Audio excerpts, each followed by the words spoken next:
국적이 없이 나라가 없이 태어날 수는 있어도 부모가 없이 태어날 수는 없습니다. 10계명 중에서도 인간에 관한 계명을 하나님이 첫 번째 주신 인간에 관한 계명이 뭐지요? 네 부모를 공경하라. 그리하면 내가 준 땅에서 길이 살리라. 공경이라고 하는 거예요.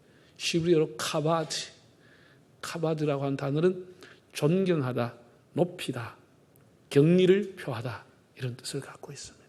너의 부모를 높이고 존경하라. 그러면 내가 준 땅에서 길이 오래오래 살리라. 하나님이 약속을 했습니다. 뿐 아니라 바울이 쓴 에베소서 6장을 봐도 네 부모를 주 안에서 순종하라. 이것은 약속이 있는 첫 계명이니 이는 네가 잘 되고 땅에서 장수하리라. 그런데 주 안에서 공경하라. 공경, 헬라어로 티마오라고 한다는데, 티마오라고 하는 뜻은 대접하다, 값을 지불하다, 존경하다, 이런 세 가지 의미를 갖고 있습니다. 사도행전 28장 보면은 바울이 이제 풍랑을 만나 그 일행이 겨우 살아서 멜리데라고 하는 섬에 당도했을 때 그 섬의 추장에 아버지가 열병이 들었을 때 바울이 기도해서 낫게 했죠. 그래서 그 간격을 보고 그 주민들이 바울의 일행을 후하게 이해하고 대접하더라. 대접하다. 그것이 티마오라고 하는 뜻이에요. 그리고 부모를 공경한다는 게 뭐냐? 그 은덕, 길러주는 운동에 대해서 값을 지불하고 후하게 대접해 주는 거다. 그것이 공경이라고 하는 신구약의 단어의 뜻입니다. 부모님을 공경하고 존경하고 대접하고 그 은혜에 보답하는 것, 그것이 구약과 신약에 나오는 공경의 의미입니다. 한번 따라할까요? 존경하고 대접하고 은혜에 보답하는 것, 그게 뭐라고요? 그것이 부모님을 공경하는 것이다. 공경하는 것이다. 창세기에는 야곱에 관한 얘기가 여러 장이 기록되어 있습니다. 정말 이 세상의 축소판 다양한 갈등 관계가 나옵니다. 그 스스로가 말했듯이 그는 험악한 세월을 살았습니다. 도스토예프스키가 한 말 중에 이런 말이 있습니다. 사람은 묘하게 멀리 있는 사람은 사랑하면서도 가까이 있는 사람은 사랑하지 못한다 라고 지적을 했습니다. 개인이고 나라고 가까이 있는 가족, 친척, 이웃과는 늘 갈등 관계로 살아가고 별로 소중하게 생각 안 합니다. 국경선을 맞대고 있는 나라 늘 분쟁하며 사이가 좋지 않습니다. 멀리 있는 나라하고 별로 다투지 않아요. 멀리 있는 사람은 별로 다투지 않아요. 가까이 있는 사람은 늘 갈등하고 다투는 거예요. 야곱의 가정, 야곱의 형제들 가까이 있으면서 서로를 귀하게 여기지 않고 늘 싸우고 다투는 거예요. 이해관계라고 하는 것이 목전에 있기 때문입니다. 이해관계라고 하는 겁니다. 그래서 우리 예수 믿으면은 우리가 실존적인 과제가 뭐냐? 가까이 있는 사람과 화목하게 지내는 겁니다. 이게 우리의 실존적인 과제입니다. 우리 인간의 병통 중에 병통이 뭐냐? 가족의 소중함을 잘 몰라요. 가까이 있는 사람은 귀함을 잘 몰라요. 그래서 우리나라 옛날 속담에도 든 자리는 몰라도 난 자리 안다고 그랬어요. 들어있을 때는 몰라. 그 사람이 빠져나가고 없고 나면 저 사람 옛날에 했던 것, 그 사람 소중하게 생각해요. 엄마라고 하는 존재가 늘 있을 때는 몰라. 엄마가 한 주간 동안 친정 갔다 오면 그 자리가 얼마나 큰 자리인지 알게 되는 거예요. 난 자리는 알게 되는 거예요. 그래서 사람이 정말 행복하게 살려고 하면은 주변에 있는 사람과 가까이 지내고 소중하게 생각하고 살아가는 겁니다. 야곱의 생에 파란만장했습니다. 늘 가까이 있는 사람하고 충돌하는 거예요. 그 형 에서와 치열하게 경쟁하고 남의 보스를 빼앗아갔죠. 그래서 야반 도주에서 외산존치구로 갔잖아요. 거기서 두 딸과 의외 결혼하고 또 그들이 데리고 있는 시종들과 결혼해서 4명의 아내로부터 12명의 아들을 낳았습니다. 처가살이 20년 하고 그것도 또 야반 도주했습니다. 귀향길에 올랐지만은 형 에서가 장정 400명을 거느리고 길목을 지킨다는 소식을 듣고 절망하면서 약복강에서 철하면서 하나님 앞에 처절하게 눈물 흘리고 하나님 앞에 기도합니다. 정말 하나님이 개입해서 극적으로 형제가 화해를 했습니다. 그리고 세겜이라고 하는 땅에 거하지만은 제대로 뿌리도 못 내리고 그 땅을 구경하러 나왔던 사랑하는 외동딸 디나가 봉변을 당하게 되고 그 일로 그 지역 사람과 큰 다툼을 하고 결국은 야반 도주하게 됩니다. 이게 뭐 야곱의 생이라고 하는 것이 어디가 정착을 못합니다. 다 거기에 사람과 다투고 갈등을 벌이는 겁니다. 그러다가 사랑하는 아내 라헬이 베냐민을 낳다가 죽게 됩니다. 너무 애절하지요. 그래서 라헬이 낳았던 요셉을 금지옥엽처럼 사랑하고 더 애착을 갖게 되는 거예요. 이것이 빌미가 되어서 결국은 요셉이 형들에게 미움을 받아서 애굽에 팔려가게 되는 겁니다. 그 아버지를 속였습니다. 짐승에 물려가 죽었다고. 요셉의 찢겨진 옷을 보고 성경에 보면 야곱이 슬피 울며 베옷을 입고 지냈다고 그랬어요. 베옷. 상주처럼 아들이 죽었는데 베옷을 입고 인생의 낙을 잃어버리고 쓸쓸하게 살아가는 그런 생애가 되고 말았습니다. 그렇게 집착했던 아들을 잃어버리고 말았어요. 온 중동이 흉년이 들어서 고통을 당할 때 그 이제 아들들이 야곱의 아들들이 양식을 사러 애굽에 갔다가 두 번째 왔다가 요셉이 자기 정체를 드러내고 나는 당신이 판 요셉입니다. 정말 이 기절할 얘기죠. 기절할 얘기죠. 까무라칠 얘기죠. 그래서 뭐 아버지 잘 계시느냐. 내가 아버지 복양하고 싶으니까 가서 모시고 오라고.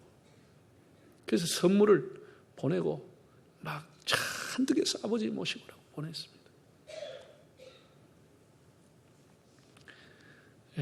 양식을 사러 갔던 아들들에게 요셉이 살아있다는 얘기를 듣고 야곱이 더 놀랐습니다. 야 이놈들아 짐승에 물려 죽었다더니 도대체 어떻게 된 거냐. 어떻게 된 거냐. 그리고 야곱이 믿을 수가 없었습니다. 믿을 수가 없는 일이죠. 이게.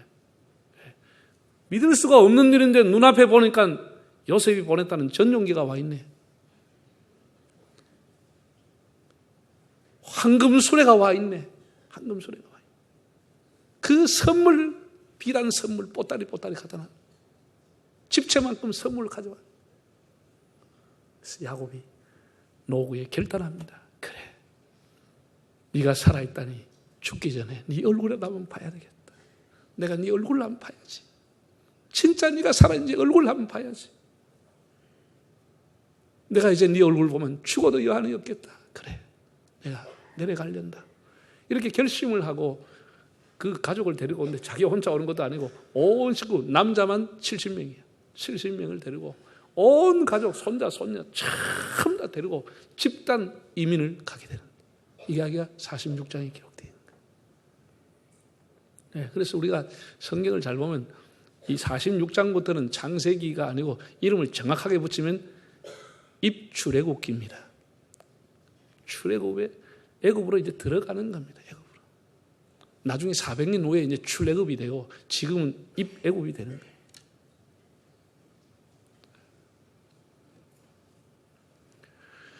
그런 이제 모든 것을 정리해서 이제 참 부엘세바라고 하는 곳에서 하나님 앞에 제단을 쌓습니다. 우리가 부엘세바라고 하는 지명은 성경에 보면 이스라엘의 지명을 얘기할 때 늘 부엘세바에서 단까지. 부엘세바는 제일 남단이고 단은 제일 북단입니다. 이제는 부엘세바를 지나면 애굽 땅이 되는 거예요. 이 국경선 부엘세바에 와서 하나님 앞에 야곱이 제단을 쌓는 거예요. 처음에는 감정적으로 출발했지만 정말로 이 조상이 준 땅을 떠나도 되는 것인지 하나님 앞에 부엘세바에 제단을 쌓고 기도합니다. 그랬더니 하나님께서 이렇게 말씀을 했습니다. 네가 애굽으로 내려가라. 반드시 너의 후손이 다시 이 땅으로 돌아오게 내가 지켜주리라. 하나님이 내려가라. 그래서 참 시원한 답을 듣고 이제는 꺼림칙하지 않게 해서 야곱이 식소를 거느리고 애굽 땅에 이민을 가게 되는 내용입니다. 그도 한데 하나님을 원망하지 않았겠습니까? 하나님은 어떻게 내 이렇게 지지리고 복이 없습니까? 내 이렇게 내 인생이 야반도주하는 인생입니까? 어디가 정착을 못합니까? 어떻게 쓸만한 자식을 이렇게 하나님 데려갑니까? 이렇게 하나님 앞에 많은 세월 눈물을 흘리며 항의도 해보고 그런 세월이 아니었겠습니까?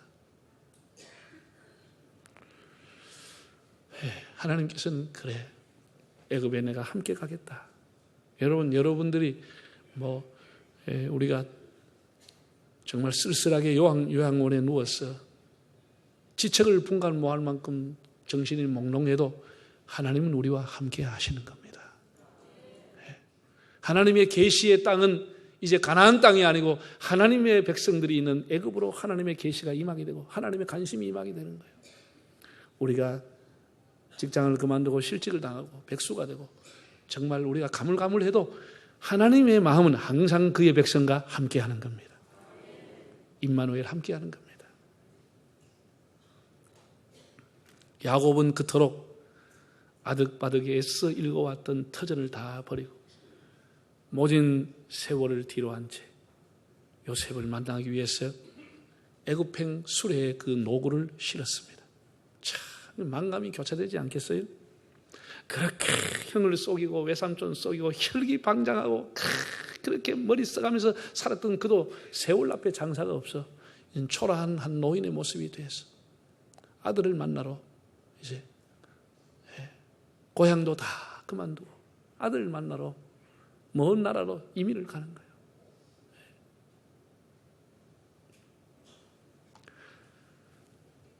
요셉은 야곱은 또 그렇다 치고 아들을 만나러 가니까 또 설레인 마음도 한 구석에 있었겠죠. 근데 문제는 이제 요셉의 형제들이 이게 자부라니. 자, 여기서 살자니 굶어 죽을 판이고 가자니 요셉의 보복이 두렵고 아버지가 가자고 해서 가기는 가는데 이게 걸음이 떨어지지 않는 거예요. 무거웠어. 가서 무슨 일을 당할지 모르니 이게 이 고향 떠나는 게 마지막 걸음이 될든지 이게 참 무거운 걸음이 돼요.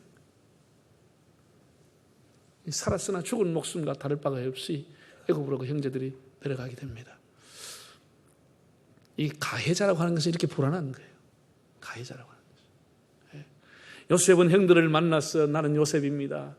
하나님께서 섭리가 있었습니다. 나를 이렇게 여러분 살리려고 하나님 나를 이곳에 보냈습니다. 라고 하나님의 섭리와 하나님은 악을 바꾸어 선을 바꾸어 주셨다고 했지만은 가해자의 입장에서 그렇게 할 수가 없는 거예요. 가해자가 하나님이 합력의 선을 이루었군요. 이렇게 말할 수가 없는 거예요. 이 사람은 참회하고 자숙하고 눈물 흘리고 회개하고 처분만 기다릴 뿐이에요. 처분만. 자, 상봉 장면 한번 볼까요? 29절 30절 읽어보겠습니다. 요셉이 그의 수레를 갖추고 고센으로 올라갔어요. 그의 아버지 이스라엘을 맞으며 그에게 보이고 그의 목을 얻어맞혀 안고 얼마 동안 울매 이스라엘이 요셉에게 이르되 네가 지금까지 살아있고 내가 네 얼굴을 보았으니 지금 죽어도 족하도다. 내가 네 얼굴을 다시 보다니 이제는 죽어도 여한이 없구나. 또 우리가 서로 목을 얻어맞고서 부장 안에 상부하고 한참을 울었다는 거예요. 요셉은 요셉대로 아버지를 보는 순간 참았던 눈물이 터져버린 거예요. 왜? 그 팔려와서 수많은 세월 동안에 노예 생활하고 누명 쓰고 감옥 가도 아무도 자기를 변호해 줄 사람 없고 의지할 사람 하나 없고 위로받을 사람 한 사람도 없고 혈육이 그립고 아버지가 그립고 고향이 그립고 아무도 자기를 돌봐주는 사람이 없는 거예요. 응? 그 아버지를 한 22년, 23년 만에 만나는 거예요. 제가 계산을 해보면 23년 됐어요. 요셉이 팔릴 때 나이가 17살이었어요. 그가 애굽 왕 앞에 나갈 때 30살이었다 그랬어요. 그러니까 13년 동안 노예 생활, 감옥 생활을 한 거예요. 13년. 그리고 7년 동안 폭년이 들었지? 그 20년이잖아. 그리고 흉년이 와서도 금방 만난 게 아니고 왔다 갔다 했으니 23년 만에 부자가 만난 거예요. 부자가 만난 거예요. 그동안 얼마나 마음이 외로웠겠어. 얼마나 마음이 공허했겠어. 그 아버지를 보는 순간 그냥 본물 터지듯이 우는 거예요. 아버지 야곱도 얼마나 기가 막혔겠어요. 짐승에게 물려가 죽었다고 해서 베옷을 입고 상주처럼 낙을 입고 살았는데 그 아들이 지금 살아있다고 하는 것이 얼마나 기가 막히니. 22년이라는 세월을 아들을 잃은 줄 알고 눈물로 살았던 세월 그 아들을 얼마나 보고 싶었겠어요. 금지 오격 같은 아들 안고 이제 눈물을 서로가 흘리게 되는 거예요. 우리가 나무 얘기라고 보니까 성경 읽고 지나가지만 이 기가 막힌 내용 아니에요.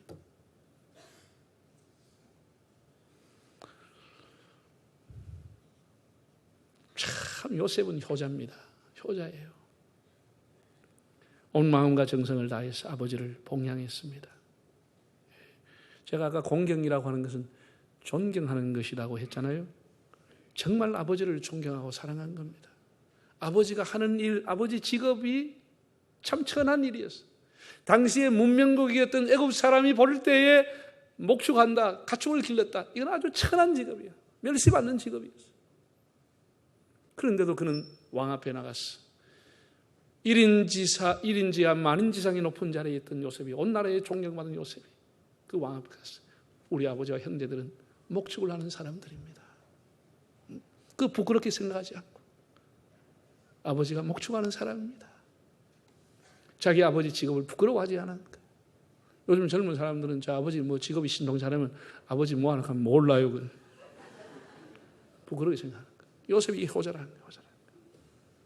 애굽 사람들이 다 가증하게 여기고 멸시하고 천하게 여겼지만 그렇게 귀한 요셉이, 우리 아버지는 목축을 하는 사람입니다. 자기 아버지 직업을 부끄럽게 여기지 않았다는 거예요. 그리고 또 한 가지 요셉의 효라고 하는 것은 형제들을 다 용서하고 화목하게 지냈다고 하는 겁니다. 야곱 입장에서 자기만 대접받고 자기 자식들 다 감옥 가고 어디 추방 나가고 하면 그 얼마나 마음이 괴롭겠어요. 그 요셉이 정말 아버지의 마음을 알고 효도한 것이 형님들을 다 용서하고 그 조카들까지 다 기르고 봉양했다고 합니다.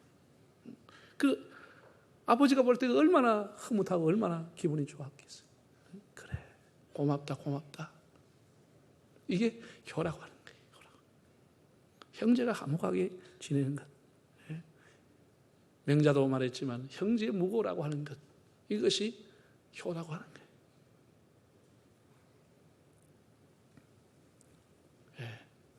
형제 간에 늘 싸움하면 부모가 마음이 어떻겠어요? 가시방석이죠.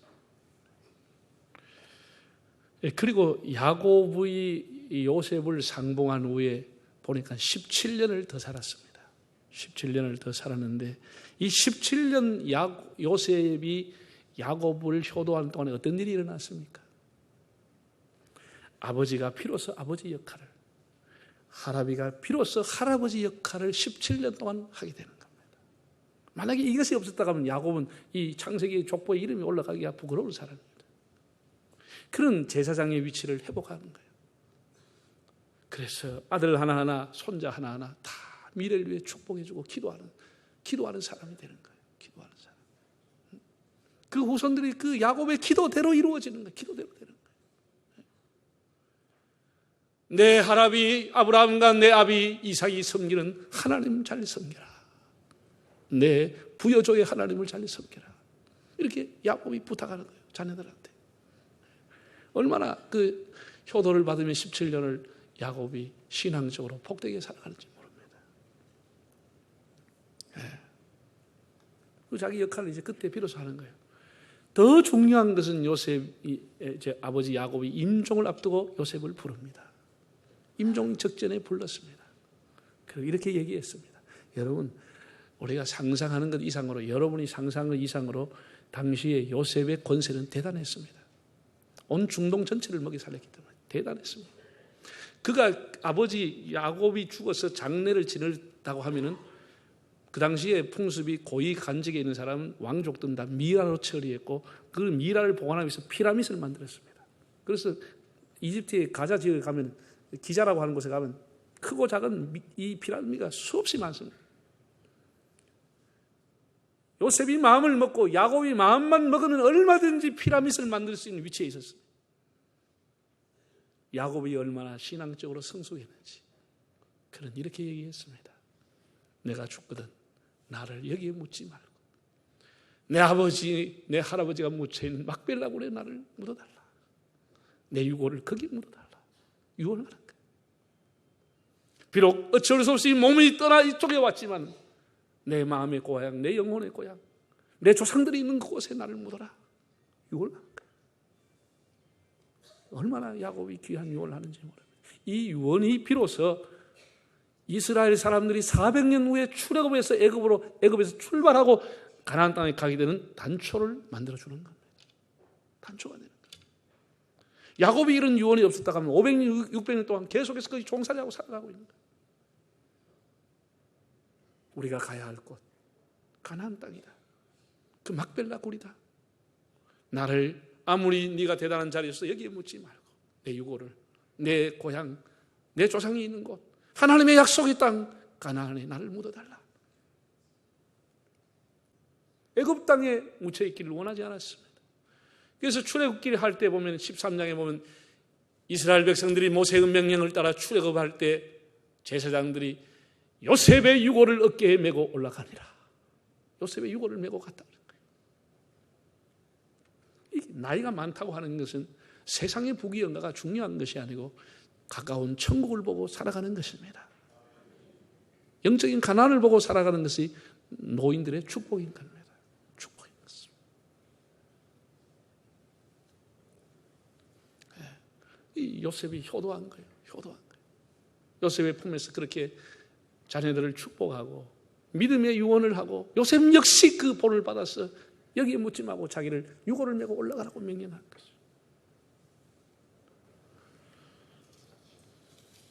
사랑하는 여러분, 하나님의 명령, 예수님의 본을 따라 우리 모든 성도님들은 가정에서부터 효를 실천하시기를 바랍니다. 꼭 복을 받기 위해서보다도 이것이 천륜이고 일륜입니다. 이 부모를 공경하라. 공경하라고 하는 말을 공격하라고 하는 말로 오해하지 마시고 자꾸 대들고 싸우고 따지고 공격하지 말고 공격을 하라. 서양의 문화가 걸러내지 않고 그냥 우리한테 들어와서 어느새 우리 사회가 실용주의 문화가 자리를 잡았습니다. 이 실용주의라는 게 핵심이 뭐죠? 내게 유익이 없으면 다 끝나버린 거예요. 내게 유익이 없으면 관계가 끝납니다. 관심 없습니다. 다 멀리하는 거예요. 여러분, 사람이 살아가면서 어떻게 이득만 따라 살아갈 수 있습니까? 어떨 때는 시간도 손해보고 물질도 손해보고 사람이 손익만 가지고 어떻게 따라갈 수 있습니까? 네? 그래서 세상이 각박한 세상이 된 거예요. 각박한 세상. 사람이 살아가면서 인간의 도리를 하는 게 중요하지 너무 손익을 따지면 인간 구실을 못하는 겁니다. 못하는 거예요. 제가 오늘 요셉에 대한 얘기를 하면서 두 가지를 다시 여러분에게 부탁합니다. 여러분, 요셉의 가정이 왜 이렇게 갈등이 많았고 야곱의 가정이 왜 갈등이 많았죠? 가까이 있는 사람은 귀하게 보지 않았고 서로 다투는 거예요. 가까이 있는 사람. 가까이 있는 형제끼리 싸우는 거예요. 가까이 있는 부자끼리 싸우는 거예요. 가까이 있는 사람은 요셉이 그렇게 귀한 인물인 줄 가까이 있는 사람 아무도 몰랐어. 아무도 몰랐어. 아버지도 모르고 자식, 형제도 아무도 모르고 요셉이 그렇게 세계적인 위대한 인물이 될 줄 아무도 몰랐는 거예요. 그래 다 우습게 한 거예요. 우습게 한 거예요. 두 번째입니다. 마지막입니다. 마지막 교훈인데 제가 어제 이 설교를 준비하고 마지막 결론을 뭐로 맺을까 한번 기도하고 생각해 봤습니다. 여러분 잘 들으세요. 솔직히 말해서 야곱이 자식들로부터 공경받을 만한 행동을 했습니까? 야곱이 요셉으로부터 그렇게 극진히 봉양받을 만큼 요셉이나 자식을 길렀습니까? 모든 그 가정의 갈등과 야반도지의 원인은 야곱이 제공한 겁니다. 못 달라고 마누라 하나도 감당 못하는 걸 너희를 얻어가지고 배다른 자식 나가 날마다 싸움하기. 그러니까 탈려간 것도 전부 다 야곱이 저지른 짓입니다. 야곱이 저지른 짓입니다. 외할아버지하고 장인하고 싸움하고 큰아버지하고도 싸움하고 전부가 야곱이 자기 아버지가 저지른 짓이에요. 자식들한테 대우받고 공경받을 짓 하나도 한 게 없어. 하나도 한 게 없어. 그래서 요셉이 귀하다는 거예요. 요셉이 귀한 것은 아버지의 행위대로 하지 않았다는 거예요. 아버지가 해주는 게 아무것도 없고 오히려 자기를 팔아버리는 일에 단초를 제공한 것이 아버지예요. 그럼에도 불구하고 요셉은 정말 극진히 효도한 거예요. 왜? 아버지이기 때문에 한 거예요. 아버지이기 때문에. 내게 무엇을 했느냐 그게 아니고 아버지이기 때문에 한 것이. 이게 요셉이 가장 귀한 효를 했다고 하는 거예요. 가장 귀한 효를 했다고 하는 거예요. 실수투성이요, 제약투성이요, 허물투성이요. 온갖 사기와 기만 가지고 야간 도주하게 만들고 온 가정을 불안하게 갈등하게 만든 원인인 제공자지만은 아버지라고 하는 거예요. 아버지라고 하는 거예요. 이걸 여러분 잘 아셔야 됩니다. 요셉의 효가 이런 효라고 하는 거예요. 응? 허물이 있고 부족함에도 부모님이기 때문에 잘 모시기를 바랍니다. 잘 하나님 이런 것을 보고 축복하는 거예요. 축복하는 거예요. 네, 마지막으로 잠언에 나오는 말씀을 읽고 마치겠습니다. 잠언 23장 22절부터 읽어보겠습니다. 너를 낳은 아비에게 청종하고 네 늙은 어미를 경히 여기지 말지니라. 진리를 사대 팔지 말며 지혜와 훈계와 명철도 그리할지니라. 의인의 아비는 크게 즐거울 것이요 지혜로운 자식을 낳은 자는 그로 말미암아 즐거울 것이니 네 부모를 즐겁게 하며 너 낳은 어미를 기쁘게 하라. 내 아들아 네 마음을 내게 주며 네 눈으로 내기를 즐거워할지니라.